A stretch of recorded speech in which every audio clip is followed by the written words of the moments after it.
पहलगाम में जो टूरिस्टों का नरसंहार हुआ उसमें पूरा का पूरा हाथ असीम मुनीर का है। असीम मुनीर वो इंसान है जो किसी भी कीमत पर गद्दी छोड़ना नहीं चाहता।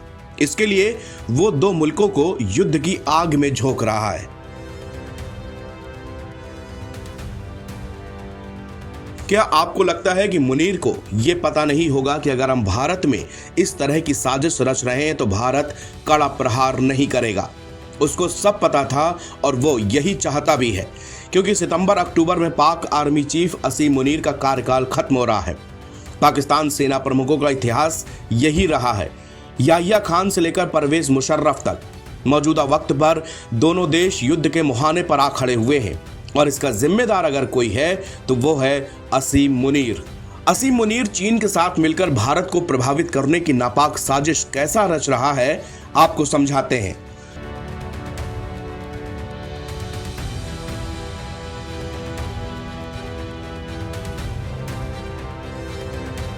साउथ एशिया में किसी भी वक्त एक बड़ा युद्ध छिड़ सकता है।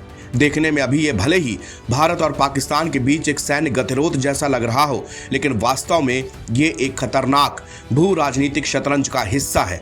इसमें सीधे चीन और अमेरिका की प्रतिद्वंदिता शामिल है। यह केवल स्थानीय संकट भर नहीं है, यह असल वैश्विक शक्ति संतुलन को साधने के लिए महाशक्तियों की प्रतियोगिता भी है। विश्लेषकों की माने तो इस संकट के पीछे बीजिंग की भूमिका का होना महत्वपूर्ण है। पाकिस्तान के पूर्व सैन्य अधिकारी और रक्षा विशेषज्ञ आदिल रजा ने खुफिया और रणनीतिक संकेतों के हवाले से बताया कि पहलगाम आतंकी हमला समेत पाकिस्तान का आक्रामक व्यवहार भले ही उसका दुस्साहस मालूम पड़ता हो, लेकिन ऐसा नहीं है। असल में ये एक सुनियोजित रणनीति है जिसे चीन संचालित कर रहा है। इसके लिए जनरल असीम मुनीर के नेतृत्व में पाकिस्तानी सेना का इस्तेमाल करके इसे अंजाम दिया गया है। आदिल रजा ने अपने आकलन में बताया कि हालांकि इसके पीछे मुनीर की व्यक्तिगत महत्वाकांक्षाएं शामिल हैं, जिसमें 10 साल का कार्यकाल हासिल करना है, लेकिन ऑपरेशन व्यापक रूप से भू राजनीतिक है। चीन ने पाकिस्तान के तार खींचे हुए हैं और मुनीर ने आसानी से खुद को बीजिंग की योजना में शामिल कर लिया है। चीन इस मामले में अमेरिका की रणनीति अपना रहा है। जिस तरह अमेरिका ने अपने गोलार्ध में क्षेत्रीय अधीनता को सुनिश्चित करने का प्रभुत्व स्थापित किया है, चीन अब उसी रणनीति को अपना रहा है। बीजिंग के लिए सबसे बड़ी चुनौती भारत है। ऐसे में उसे आगे बढ़ने के लिए नई दिल्ली को कमजोर करना जरूरी है। पिछले 2 दशकों में चीन ने श्रीलंका, मालदीव और बांग्लादेश में व्यवस्थित रूप से अपना प्रभाव बढ़ाया है। पाकिस्तान इसकी अंतिम सीमा था और अब मुनीर के तहत यह भी बीजिंग के नीचे आ गया है। चीन का 30 साल का औद्योगिक प्रभुत्व अब खतरे में है और असली चुनौती जापान या दक्षिण कोरिया नहीं बल्कि भारत है। अमेरिका चीन व्यापार युद्ध के मद्देनजर बड़ी कंपनियां अब चीन से परिचालन स्थानांतरित करने का विचार कर रही हैं। ऐसे में युद्ध भारत को विनिर्माण के विकल्प के रूप में अब व्यवहारिक बना देगा। बीजिंग का मानना है कि अगर भारत को अभी रोका नहीं गया तो ये कभी नहीं रुकेगा।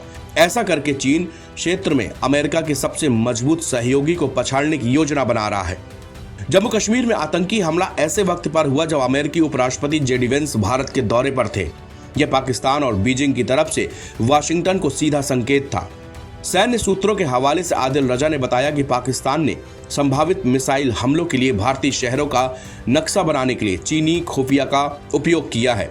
युद्ध की स्थिति में पाकिस्तान चीनी रसद और नौसैनिक सहायता के साथ गहन सटीक हमले करने की योजना बना रहा है। इसी बीच पाकिस्तान के तुर्की से स्टील्थ तकनीक हासिल करने की अपुष्ट खबरें भी हैं। इसी बीच पाकिस्तानी सेना प्रमुख समेत शीर्ष सैन्य अधिकारियों के परिवारों के विदेश जाने की खबरें, जो संघर्ष की आशंका को संकेत देता है। एनबीटी ऑनलाइन की रिपोर्ट।